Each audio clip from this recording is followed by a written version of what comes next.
స్వభాష. స్వభాష అంటే మన భాష అని అర్థం. ఈ మన భాష ఎటువంటి భాష అంటే సుభాష. మంచి సుభాషితాలు అని విన్నారు మీరు. మీరు చదివారు. కింది తరగతుల్లో సుభాషితాలు అన్నారు. అనగా మంచి, మంచిదైనటువంటి గొప్పదైనటువంటి భాష. ఈ స్వభాష అనేటువంటి పాఠ్యాంశాన్ని ఎవరు రాసినారు? ఎవరు రాసినటువంటి పుస్తకం నుండి తీసుకోవడం జరిగింది. ఇంకా కొంతమంది పుస్తకాలు ఓపెన్ చేయనా? పానుగంటి లక్ష్మీ నరసింహారావు అనేటువంటి వ్యక్తి రాసినటువంటి రచనల్లో ఈ స్వభాష అనేటువంటి పాఠ్యాంశాన్ని మనం అతన్ని రాసినటువంటి అంటే పానుగంటి వారు రాసినటువంటి రచనల నుండి తీసుకోబడిన పాఠ్యాంశం ఏదంటే స్వభాష. ఇక్కడ మనకు ఆలోచించండి, చెప్పండి అన్నారు. అంటే ఏం ఆలోచించాలి మనము? అక్కడ చూసి చదవాలి. ఇక్కడ చదవండి ఒకసారి. ఒక వ్యక్తి మైక్ తీసుకొని ఉన్నారు. ఏమంటున్నారు? జంగాల శాస్త్రి గారు, తెలుగు లాంగ్వేజ్ గురించి మీరు ఇచ్చిన స్పీచ్ ఎక్సలెంట్ గా ఉంది, మీకు నా హార్ట్లీ కంగ్రాట్స్ అని ఒక వ్యక్తి చెబుతూ ఉన్నాడు. ఏమంటున్నాడు? జంగాల శాస్త్రి గారు, తెలుగు లాంగ్వేజ్ గురించి మీరు ఇచ్చిన స్పీచ్ ఎక్సలెంట్ గా ఉంది, మీకు నా హార్ట్లీ కంగ్రాట్స్ అన్నాడు ఆ వ్యక్తి. ఇక్కడ మనం గమనించినట్లయితే ఒక పాత్ర పేరు కనిపిస్తోంది, వినిపిస్తోంది. ఏం పేరు? ఆ పేరు జంగాల శాస్త్రి అనేటువంటి పేరును అతను పొగుడుతున్నాడు. కానీ పొగుడుతున్నాడా, తిడుతున్నాడా? పొగుడుతున్నాడు ఖచ్చితంగా. ఎందుకంటే అతనికి కంగ్రాట్స్ చెప్తున్నారు. అయితే మనం గమనించినట్లయితే ఏ భాషలో చెప్తున్నాడు? ఇంగ్లీష్ లో చెప్తున్నాడు. తెలుగు లాంగ్వేజ్ అది ఇంగ్లీష్. మనం ఈ తెలుగు భాషలో ఏమనాలని? తెలుగు భాష గొప్పతనం గురించి మీరు ఇచ్చినటువంటి మాటల ఎలా ఉన్నాయంట? చాలా అద్భుతంగా ఉన్నాయి, మీకు ధన్యవాదాలు అని చెప్పాలి. కానీ అతను ఏం చెప్తున్నాడు? Heartily congrats, excellent speech, Telugu language ఇలా పదాలు ఉపయోగిస్తున్నాడు. ఇక్కడ గమనిస్తే జంగాల శాస్త్రి దేని గురించి ఉపన్యసించి ఉంటాడని మీరు అనుకున్నారు? అక్కడ ఉంది అతను చెప్పిన విషయం. జంగాల శాస్త్రి గారు తెలుగు లాంగ్వేజ్ గురించి మీరు ఇచ్చిన స్పీచ్ ఎక్సలెంట్ గా ఉంది అంటే దేని గురించి మాట్లాడాడు? తెలుగు లాంగ్వేజ్, తెలుగు భాష గురించి మాట్లాడాడు. ఇక్కడ ఆ చిత్రంలో చూసినట్లయితే అతను కోపంగా ఉన్నట్టుగా, ఆ జంగాల శాస్త్రి కోపంగా లేదా ఆశ్చర్యానికి లోనైనట్టుగా, నిర్ఘాంతపోయినట్టుగా మనకు అతని బొమ్మను చిత్రించారు. ఎందుకంటే చెప్పాను కదా, అతను మాట్లాడింది తెలుగు భాష గొప్పతనం గురించి. గొప్పతనం చెప్పాడు. చెప్పిన తర్వాత దానికి ప్రతిస్పందన, రెస్పాండ్ ఏమొచ్చిందంటే ఇంగ్లీష్ లో వచ్చింది. అందుకు అతడు నిర్ఘాంతపోయాడు. ఎదుటి వ్యక్తి ప్రశంసిస్తున్న జంగాల శాస్త్రి నిర్ఘాంతపోవడానికి కారణం ఏమిటి? తెలుగు నందు కాకుండా అతను ఆంగ్లం, ఇంగ్లీష్ నందు తనను పొగడడం వల్ల అతడు నిర్ఘాంతపోయాడు. అసలు జంగాల శాస్త్రి అంటే ఎవరయ్యా? అసలు మనకు డౌట్ రావాలి, మనకు అనుమానం రావాలి. ఎందుకు రావాలి అంటే ఊరికి జంగాల శాస్త్రి అంటానే ఏదో పాత్ర ఉందిలే అని కాదు. జంగాల శాస్త్రి అసలు ఎవరు?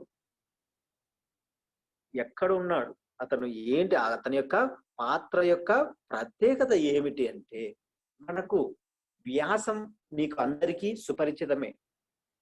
ఎందుకంటే మీరు అనేక సందర్భాల్లో అనేక కార్యక్రమాలకు మనకు పోటీలు పెడుతుంటారు. వ్యాస రచన పోటీలు, ఎస్సే రైటింగ్ అని చెప్పి. ఈ వ్యాసాలు అనేటువంటి మనకు తెలుసు. ఏంటి? ఒక చిన్న అంశం ఇచ్చి ఆ అంశం మీద వ్యాసం రాయమంటారు. ఎలా ఉండొచ్చు ఆ అంశాలు? ఒక చిన్న ఆవు మొదలుకొని ఒక ఆవు మీద వ్యాసం రాయమంటే రాయొచ్చు. మన ఆవును ఎంతో పవిత్రంగా చూస్తాము, ఆవు పాలు ఆరోగ్యానికి మంచిది, ఇలా దాని గురించి రాస్తాం. అలాగే ఇంకా రాయొచ్చు. భారతదేశంలో జరుగుతున్నటువంటి గొప్ప గొప్ప విషయాలను గురించి, గొప్ప వ్యక్తులను గురించి వ్యాసం రాయమంటే రాస్తాం. ఎందుకంటే మన దగ్గర ఎంతో మంది ఉన్నారు. అలాగే రాజకీయ నాయకులు అన్నాం అనుకోండి, రాజకీయాల గురించి రాస్తాం. అలాగే స్వాతంత్రం గురించి రాయమంటే అది రాస్తాం. ఇలా ప్రతి అంశం, అంటే చిన్న అంశం మొదలుకొని పెద్ద అంశం వరకు కూడా మనము వ్యాసాలు రాయడం అనేది మనకు పరిచయం. అయితే పానుగంటి లక్ష్మీ నరసింహారావు అనే వ్యక్తి ఏం చేశాడంటే సాక్షి వ్యాసాలు అనేటువంటి వ్యాసాలను రాశాడు. అయితే ఇది ఇప్పుడు రాసినటువంటివి కాదు. ఇవి 1913, 1933 అంటే స్వాతంత్రానికి పూర్వమే ఇతను రాసినటువంటి వ్యాసాలు ఈ సాక్షి వ్యాసాలు. తెలుగు సాహిత్యంలో ఎంతో గొప్పవైనటువంటి వ్యాసాలు ఏవంటే సాక్షి వ్యాసాలు, ఆ తర్వాత వదర్బోధు వ్యాసాలు కూడా చాలా ప్రముఖమైనవి. ఈ సాక్షి వ్యాసాలను రాసిన వ్యక్తి ఎవరంటున్నా పానుగంటి లక్ష్మీ నరసింహారావు గారు. ఈయన ఎప్పుడు 1865, 1940 మధ్య కాలంలో జీవించడం జరిగింది. అసలు ఈ వ్యాసాలు ఏంటి, ఏమున్నాయి ఈ వ్యాసాలు అంటే తెలుగు మాతృభాష కలవారు, అంటే ఇందులో ఏంటంటే ఆనాటి సామాజిక పరిస్థితులను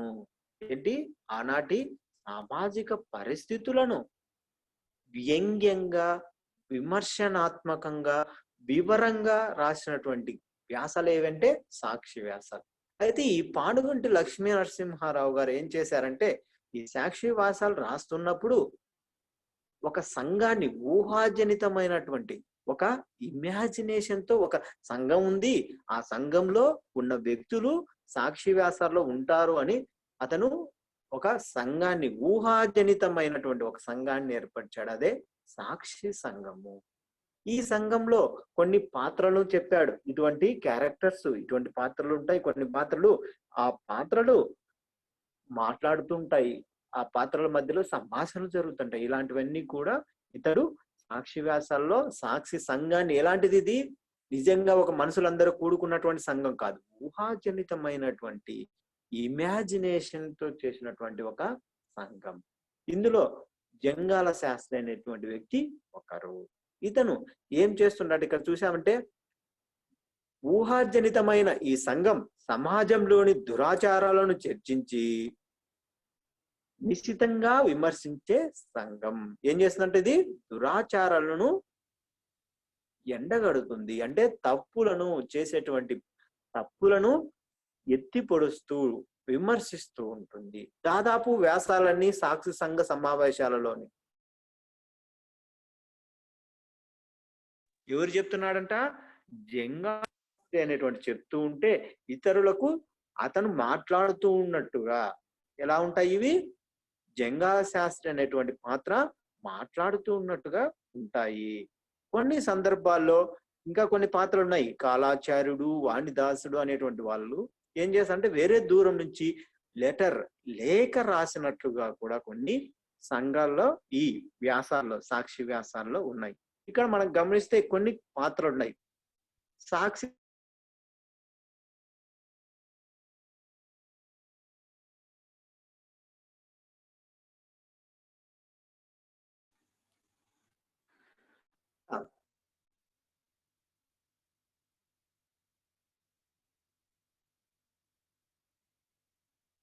ఇక్కడ సాక్షి సంఘ సభ్యులు అనేటువంటి వాళ్ళు కొంతమంది ఉన్నారు. వాళ్ళల్లో ప్రముఖంగా చెప్పుకోదగిన వ్యక్తి ఎవరంటే కాలాచార్యుడు, మొదటివాడుగా చెప్పుకుంటారు. ఇతడు శ్రీ వైష్ణవుడు, సపాదుడై నిష్పాదుడు. ఇతని తల పెద్దది, అంటే ఇతడు వారి యొక్క పాత్రల యొక్క ఇవన్నీ ఊహాజనితం, నిజానికి ఉన్నారంటే లేరు, కానీ వారి యొక్క పాత్రలను ఎలా ఉంటారో, లావుగా ఉన్నాడు. ఎవరో కొత్త వ్యక్తి వచ్చి మన దారి వెంట వెళ్ళి ఏదో మన దగ్గర అక్కడ ఒక వస్తువు తీసుకెళ్లిపోయాడు, మీరు చూశారు. అప్పుడు ఏం చెప్తారు, ఎవర్రా తీసుకుపోయిందంటే, సార్ వాళ్ళ పేరు తెలియదు సార్, అతను లావుగా ఉన్నాడు సార్, ఎత్తుగా ఉన్నాడు సార్, నల్లటి జుట్టు ఉంది సార్, మీసాలు ఇంత పెద్ద మీసాలు ఉన్నాయి సార్ అంటే అతని యొక్క వర్ణన కూడా మనం చేస్తాం.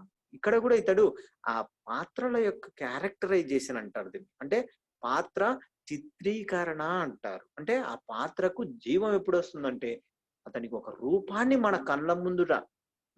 కళ్ళ ఎదుట ఒక రూపాన్ని మనం ఎప్పుడైతే మనం అనుభవిస్తామో, ఊహించుకుంటామో, అప్పుడు ఆ యొక్క కథ సార్థకత అనేటువంటి చెందుతుంది. ఇక్కడ కాలాచార్యుడు ఎలా ఉన్నాంట, పెద్ద తల, గుండ్రని కన్నులు, నిండుగా మహముండి, అంటే ఎలా ఉంటాడు? పొట్టివాడు, ఎత్తుగా లేడు, పొట్టిగా ఉన్నాడు, నల్లగా ఉన్నాడు. ఇటువంటి వ్యక్తి ఇతడు ప్రవేశ పురుషమీయమైన హేతువున వెట్టి సభ్యుడిగా చేరినవాడు.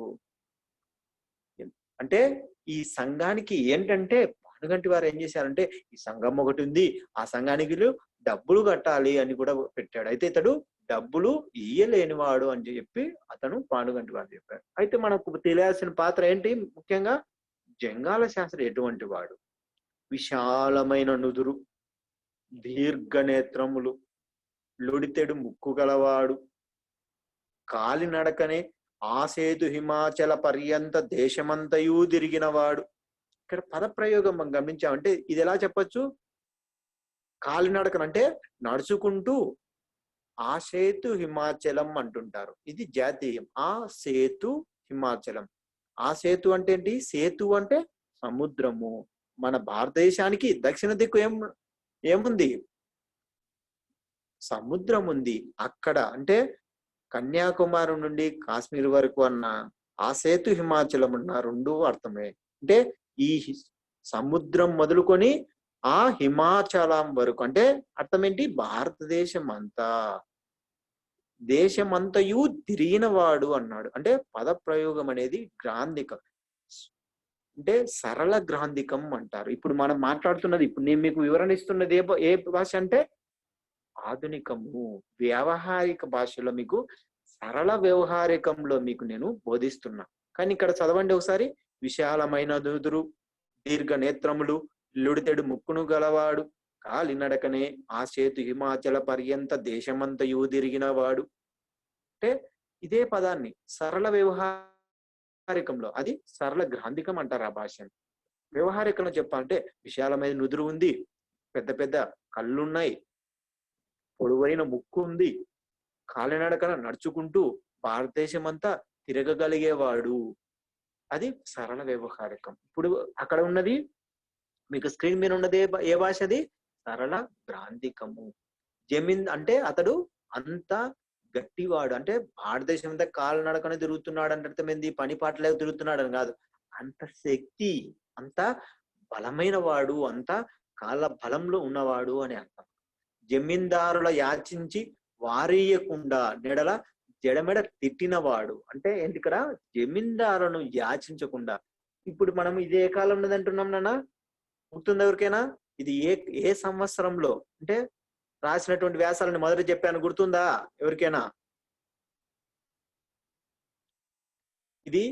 ఈ వ్యాసాలు పానుగంటి లక్ష్మీ నరసింహారావు గారు ఏ సంవత్సర కాలంలో రాశారో చెప్పాను, గుర్తుందా మీకు? 1913, 1933 మధ్య కాలంలో ఇవి వచ్చాయి. అంటే ఆనాడు ఈయన ప్రభుత్వాలు ఉండేవి కాదు. ఏముండేవి పాలన చేయడానికి? బ్రిటిష్ వారి పాలన నడిచేది. హైదరాబాదు ప్రాంతంలో అనేక ప్రాంతాల్లో జమీందారులు పాలన చేస్తూ ఉండేవారు. అందుకని ఇక్కడ ఏం చెప్తున్నాడు? ఆనాటి జమీందారులను యాచించకుండా, యాచించడం అంటే అడుక్కోవడం అంటాం, యాచించకుండా, వారీయకుండు, నెడర జడమెడు అంటే వాళ్ళను ఏమాత్రం లెక్క చేయకుండా తిట్టగలిగేంత గొప్ప ధీరుడు, చీపురు కట్టయే ఆయుధంగా గలవాడై, హ్రీం హ్రాంకార సహితుడై అనేక కాంతల గడగడలాడించిన వాడు. ఎటువంటి వాడంట ఇతడు? మనము ఎవరైనా కొట్టాలంటే ఒక రాయో ఒక కర్రో కావాలి, కానీ ఇతనికి ఏం కావాలంట? ఒక చీపురున్నా చాలంట. ఎవరిని హ్రీం హాంకారాలు, ఏందిరా మీ కథ చూస్తా రండి అంటుంటాడు. ఇది ఎవరినంట? అనేక కాంతల గడగడలాంచిన ఆడవాళ్ళను కూడా ఏ మాత్రం భయపడకుండా. మనకు అందరికీ తెలుసు, విక్రమార్కుడు సినిమా చూసినామంటే అందరము, అందులో రవితేజ మొట్టమొదటగా ఒక సీన్ లో, ఒక సన్నివేశంలో ఆడవాళ్ళతో కొట్లాడేటువంటి సన్నివేశం ఉంటుంది. అంటే అక్కడ హాస్యపూరితంగా ఉంటుంది, ఇక్కడ కూడా హాస్యపూరితంగా, అంటే అంతటి ఘనుడు అని అర్థం. అన్ని అంశంలా ఇంతయో అంతయో తెలిసిన వాడు, అంటే అన్ని విషయాల మీద అవగాహన ఉంది ఇతనికి. ఈ తలలో విప్ర వినోదిని గాని సంచిలో వలె నొక సాలగ్రామము, నొక ఉల్లిపాయ, ఒక చిలుక బుర్ర, ఒక తేలు, ఒక రాధాకృష్ణుని ఏంటి బొమ్మ, ఒక బొమ్మ బుడిమట్ట, ఒక పుస్తకము, ఒక పొగాకు చుట్ట మొదలైనవి చేర్చినవాడు. ఏమంటే అతడు ఈతని తలలో అంటే ఇతను ఏమేమి ఉన్నాయంటే ఇతని దగ్గర ఒక సాలగ్రామము అంటే ఒక వస్తువు పేరునన్న ఆనాడు ఉన్నటువంటి పేర్లలో సాలగ్రామం అనే వస్తువుకు ఉంది. అలాగే ఏమేమి ఉన్నాయంట ఉల్లిపాయ, చిలకబుర్ర, తేలు, ఒక రాధాకృష్ణుడు, ఇవి అంటే ఆ బొమ్మలన్నీ కూడా అతడు తన యొక్క సంచిలో ఉన్నాయి. ఈ సంఘానికి డబ్బులు ఇచ్చి వచ్చిన వాడు. మొట్టమొదటి కాలాచార్యులు ఎలాంటి వాడు? డబ్బులు ఇచ్చేంత స్తోమత లేనటువంటి వాడు, కానీ ఇతడు ప్రవేశ రుసుము ఇచ్చినటువంటి వాడు. ఇది జంగాల శాస్త్రి. ఎవరు అన్నాం కదా మన ప్రశ్నలో పాఠ్యాంశంలో, జంగాల శాస్త్రి ఎవరు అంటే ఇతడే ఆ జంగాల శాస్త్రి. మనకి ఇంకా కొన్ని పాత్రలు ఉన్నాయి. వాణిదాసు, బొర్రయ్య శెట్టి, సాక్షి, ఇలా వీరందరూ కూడా అక్కడ ఉన్నటువంటి పాత్రలు. ఇక్కడ మన పాఠ్యాంశానికి మరొకసారి మనము తిరిగి వచ్చామంటే అసలు ఈ పాఠ్యాంశం యొక్క ఉద్దేశం ఏంటి? మీకు చాలా సార్లు చెప్పి ఉంటాను నేను. ఏదైనా ఒక పాఠ్యాంశం పెట్టారంటే అది ఎందుకు పెట్టారంటే ఏదో ఒక ప్రయోజనం లేకుండా దాన్ని పెట్టరు. ఎందుకంటే అది ఏదో ఒక ప్రయోజన నిమిత్తమే ఆ పాఠ్యాంశం అనేటువంటిది ఉంటుంది. ఇక్కడ ఉద్దేశం ఏంటంటే పానుగంటి లక్ష్మీ నరసింహారావు గారు సంఘ సంస్కరణ అభిలాషతో, అంటే సంఘాన్ని సంస్కరించాలి అనేటువంటి కోరికతో సాక్షి పేరుతో అనేక వ్యాసాలను రాశారు. అందులో భాగంగా మన భాష అయినటువంటి తెలుగు భాష గొప్పతనాన్ని గూర్చి జంగాల శాస్త్రి అనే పాత్ర ఉపన్యాసం ద్వారా తెలియజేశారు. ఏంటి ఇక్కడ ఏమనిందంట మనకు అర్థమవుతుంది. పాఠ్యాంశం ఎలా ఉండబోతుంది? ఒక స్పీచ్, ఒక ఉపన్యాస రూపంలో ఉంది.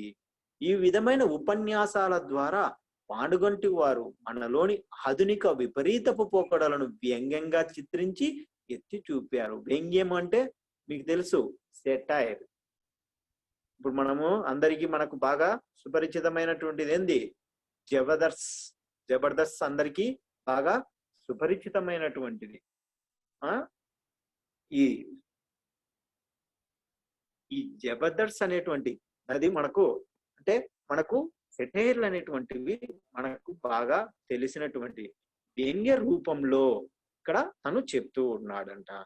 భాషాభిమానం పెంచడం ఈ పాఠం యొక్క ప్రధాన ఉద్దేశం ఏంటి? భాషాభిమానం, తెలుగు భాష మీద అభిమానం చూపడం. ఈ పాఠ్యభాగం ఎక్కడి నుంచి స్వీకరించాం? పానుగంటి లక్ష్మీ నరసింహారావు గారు రచించిన సాక్షి వ్యాసాలలోని 3వ సంపుటిలోనిది. ఇది ఇక్కడ మన కవి గురించి మనకు చివర ఉంటుందన్న టెక్స్ట్ బుక్ ఉన్న వాళ్ళు చూడండి. పానుగంటి లక్ష్మీ నరసింహారావు ఎలా ఉన్నారు మీకు తెలుస్తుంది. ఇక్కడ పానుగంటి లక్ష్మీ నరసింహారావు గారు ఎప్పుడు పుట్టారు? 1865 11 2వ నెలలో జన్మించారు. ఎక్కడ అంటే రాజమండ్రిలోని సీతానగరంలో జన్మించారు. వీరి తల్లిదండ్రులు ఎవరు? రత్నమాంబ వెంకటరమణయ్య అనేటువంటి దంపతులకు ఈయన జన్మించాడు. ఉన్నత విద్య వరకు ఎక్కడ చదువుకున్నారు? రాజమండ్రిలోనే చదువుకున్నారు. బళ్ళారి జిల్లాలోని అనిగొంది సంస్థానంలో దివానుగా కొంతకాలం చేసి తర్వాత పిఠాపురం సంస్థానంలో ఆస్థాన కవిగా స్థిరపడ్డారు. మనం ఇక్కడ గమనిస్తే సంస్థానాలు అని విన్నాం. ఇప్పుడే చెప్పాను 1900 స్వాతంత్రానికి ఉన్నటువంటి వ్యక్తి కాబట్టి ఇతడు సంస్థానాలు ఆనాడు ఉండేవి. ఆ సంస్థానాల్లో భాషా పండితులను పెట్టుకుండేవాళ్ళు. అలా మొట్టమొదటగా బళ్ళారి జిల్లాలో, అంటే మన కర్ణాటక ప్రాంతంలోని బళ్ళారి జిల్లాలో ఉన్నటువంటి, ఆనాడు బళ్ళారి అనేటువంటి తెలుగు ఉచ్చ స్థితిలో ఉన్నటువంటి, అంటే ఉచ్చ స్థితి అంటే ఉన్నతమైన స్థితిలో ఉన్నటువంటి ప్రాంతం బళ్ళారి కూడా ఒకటి.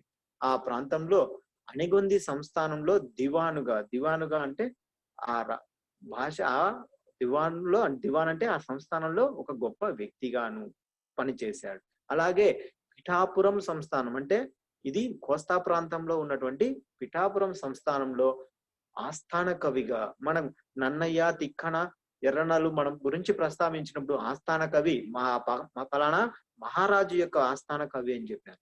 అలాగే కృష్ణదేవరాయల గురించి చెప్తే అష్టదిగ్గజ కవులు అని చెప్పారు. అంటే ఈ పానుగంటి వారు ఉన్నప్పుడు ఆస్థాన కవిగా ఇతను ఉన్నాడు. అంత గొప్ప వ్యక్తి. ఇతను రాసినటువంటి రచనలు ఏమైనా ఉన్నాయా అంటే ఉన్నాయి. సారంగధర, ప్రచండ చాణక్యం, విప్రనారాయణ, కంఠాభరణం, పూర్ణిమ, సరస్వతి, సరోజని, సాక్షి మొదలైనవి వీరి ప్రసిద్ధ రచన. వీటిలో మనం ఇప్పుడే చెప్పుకున్నాం సాక్షి వ్యాసాలు అనేటువంటివి ఇతడు రాశాడు. అయితే సారంగధర, ప్రచండ చాణక్యం ఇవన్నీ నాటకాలు, అద్భుతమైనటువంటి ఆనాడు ఎన్నో. ఇప్పుడు మనం పుస్తకాలు కొన్ని బుక్స్ కొంటుంటాం బయట. ఈ నాటకాలు, ఈ కథల యొక్క పుస్తకాలు కొన్ని వేలల్లో లక్షల్లో అమ్ముడు. అడుగంటి వారు రాసినటువంటి ఈ రచన, వీరి శైలి ఎలా ఉంటుందంటే గ్రాంధిక భాషా ప్రవాహంతో, సున్నితమైన వ్యంగ్యంతో, చురుక్కుమనే హాస్యంతో, జోకేసినట్టే ఉంటుంది కానీ మనకు సెటైర్ వేసినట్టు ఉంటుంది, మన మీద కామెంట్ చేసినట్టు ఉంటుంది. ఇలా తని శైలి అంటే చెప్పే విధానం అలా ఉంటుంది. సమకాలీన ఆనాటు ఉన్నటువంటి సమస్యల మీద తీవ్రంగా స్పందించి సంఘ సంస్కరణకు నడుం కట్టి తన రచనల ద్వారా ప్రజల్లో ఆలోచనలను, ఇప్పుడు మనం చెప్తూ ఉంటాం, ఎవరైనా పోతుంటే ఒక దారిలో ఒక చోట ఒక చిన్న గలీజ్ ప్రాంతం, అంటే ఒక చిన్న వ్యర్థ పదార్థం అక్కడ పడిపోయింది, ఎవరు తీయట్లేదు. దాన్ని మనం ఏం చేయాలి? అందరూ ఎలా చెప్తాము? అందరినీ మీరు తీయండ్రా అని చెప్పుకోకుండా ఎలా చెప్పచ్చు? మీరు చాలా నీట్గా ఉంటారు రోయ్, మీరు ఏదైనా గలీజ్ కనిపించినా మీరు ఉంచుకోరు రోయ్, మీరు తీసి పోయి దూరంగా పడేస్తారు రోయ్, మీరు చాలా అద్భుతంగా ఉంటారు రోయ్ అంటుంటాం. కానీ వాడి పక్కనే చేత గీత ఉంటుంది. అంటే ఆ సెటైర్ వేసినప్పుడు ఏమర్థం అవుతుంది మీకు? అయ్యో సార్ నన్నే అంటున్నాడు అంటే నేను బాగా నీట్గా ఉంటాను, పక్కన చుట్టుపక్కల ఒక చిన్న కాగితం ముక్కను పెట్టుకోను, ఎక్కడైనా గలీజ్ కనిపించిన దాన్ని శుభ్రం చేస్తాను అని సార్ అంటున్నాడు. అంటే అర్థం ఏంటి? నేను చెయ్యాలని అర్థం. అంటే నువ్వు చెయ్యాలని అర్థం చేసుకొని నువ్వు ఏం చేస్తావు? అది శుభ్రంగా ఉంచుతావు. అలా సున్నితమైనటువంటి వ్యంగ్యం అంటే ఆలోచింపజేస్తుంది ఇలాంటి రచనలు. ఇవి కొన్ని విషయాలు ఆనాడు చెప్పిన ఈనాటికి మనము అర్థం అంటే అన్వయించుకోదగినటువంటి కొన్ని విషయాలు ఉంటాయి.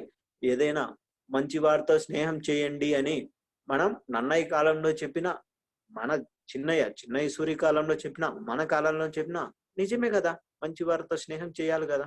అంటే కొన్ని విషయాలు ఏంటంటే ప్రస్తుత కాలానికి కూడా సరిపోయేటువంటివి. ఇక్కడ వ్యాసాలంటే మనకు తెలుసు, అధిక్షేప వ్యాసం అనేది ఇక్కడ మనకు ప్రత్యేకంగా వచ్చినటువంటి అధిక్షేపం. విషయ ప్రాధాన్యం ఉండి ఒక క్రమంలో సమగ్రంగా వివరించిన దాన్ని వ్యాసం అంటాం. అంటే ఒక వరుస క్రమంలో రాయాలి ఏదైనా విషయం. అధిక్షేపం అంటే ఎత్తి పొడుపు. మనం ఏమంటున్నాం ఇప్పుడు? అందరికి తెలుసు సెటైర్లు వేస్తున్నారు సార్ రోయ్, సెటైర్లు వేస్తున్నారు రోయ్ సార్ మన మీద అంటుంటారు. అంటే సెటైర్, అధిక్షేపం అంటే ఎత్తి పొడుపు. ఇది వివిధ విషయాల పట్ల విమర్శ దృష్టితో వ్యంగ్య హాస్య ధోరణిలో వ్యాఖ్యానిస్తూ పరిష్కార మార్గాన్ని సూచిస్తూ సాగే సాహిత్య ప్రక్రియ. ఎటువంటిది అధిక్షేపం అంటే? వ్యంగ్యము, వ్యంగ్య రూపంలో ఉన్నటువంటి, అంటే సెటైరికల్ గా ఉన్నటువంటిది. ఈ సెటైరికల్ గా ఉన్నటువంటి ఇది దాని ఏమంటాము? అధిక్షేప రూపంలో ఉన్నటువంటిది. ఈ విధమైనటువంటి వ్యంగ్య రూపంలో ఉన్నటువంటి ఈ విషయం ఏంది నాన్న? చాటింగ్ ఏదో చేసినట్టున్నారు మీరు.